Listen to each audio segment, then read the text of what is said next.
When you have a 300-page study text in front of you or a 1000-page study text in front of you, and you need to make sure that you have covered everything in the study text for your exams, naturally, going through a 1000-page study text is not possible one day before the paper.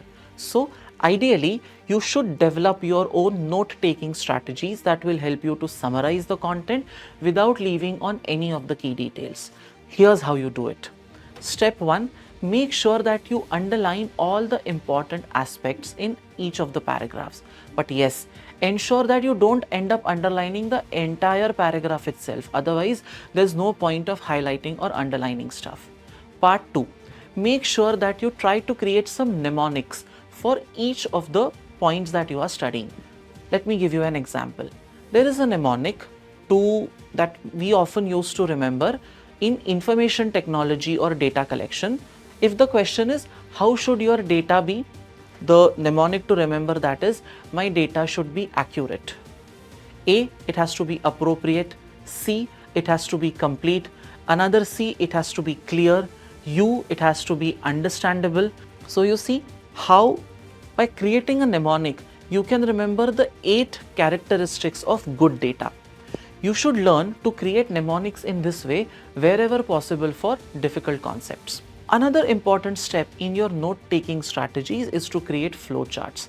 Now, flowcharts are a visual representation of the concept that you have learned.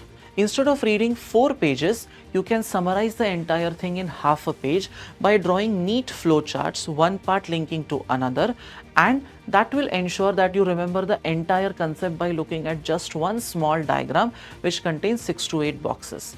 This strategy has worked well for all our ACCA students and CFA students when we train them on how to learn such complex concepts in the shortest possible period of time. And last but not the least, when you are making notes, make sure that you have a separate space designated for all the exceptions and the outliers. While most of the things can be fitted in a flowchart or in a diagram, some of the things are exceptions to the given rule. You should always make sure that every note page that you have prepared is followed by a small box at the bottom which highlights in a different color maybe certain important points which are unmissable. Most importantly, make sure that any note taking that you do should bring down the entire study text to 1/10 of its original size. Only then it will be effective note taking. At Plutus Education, for all the courses that we teach, we provide pocket notes for students to make sure that they are well equipped when they go for their exams. These are last minute revision notes which all our students get. So when you are entering the exam hall and you have only 1 hour travel on your way to the exam center, you just go through the notes once and your entire syllabus completely appears in front of your eyes in that 1 hour, ensuring that even if you have forgotten something, there's a good revision and you can use that in your exam and succeed. To know more about these courses, please let us know. We'll have our counselors reach out to you and get you enrolled for these courses.